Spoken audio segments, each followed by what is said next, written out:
এর শেষ কোথায় আমরা জানি না, তবে একটা জিনিস স্পষ্টভাবে জানি, এই দেশে কোটা প্রথাকে আর ফিরে আসতে দেওয়া হবে না। যদি প্রয়োজন হয় তাহলে আরো দীর্ঘ সময়, আরো দীর্ঘদিন আমরা রক্ত দিতে প্রস্তুত আছি। 1971 সালে সাম্য, মানবিক মর্যাদা, সামাজিক সুবিচার প্রতিষ্ঠার লক্ষ্যকে সামনে নিয়ে যে 30 লক্ষ শহীদ, যেই মুক্তিযোদ্ধারা তাদের অঙ্গ প্রত্যঙ্গ হানি করেছেন, গুলি খেয়েছেন, তারা সাম্য ও সামাজিক সুবিচার, মানবিক মর্যাদা প্রতিষ্ঠা করতে চেয়েছিলেন। কোটা প্রথার মাধ্যমে তাদেরকে সুবিধা বঞ্চিত সমাজের পিছিয়ে পড়া জনগোষ্ঠী হিসেবে অপমান করা হচ্ছে বলে আমরা মনে করি।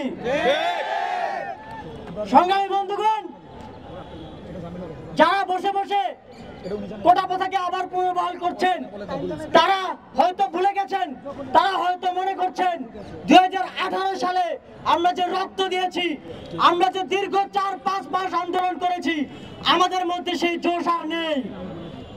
আপনারা যদি সেটা ভেবে থাকেন তাহলে আপনারা ভুল ভাবছেন।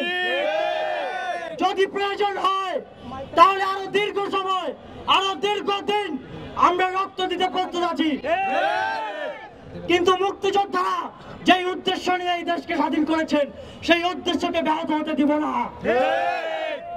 সংগ্রামী বন্ধুগণ, আজ এই লড়াই শুরু হয়েছে, এর শেষ কোথায় আমরা জানি না, তবে একটা জিনিস স্পষ্টভাবে জানি, এই দেশে কোটা প্রথাকে আর ফিরে আসতে দেওয়া হবে না।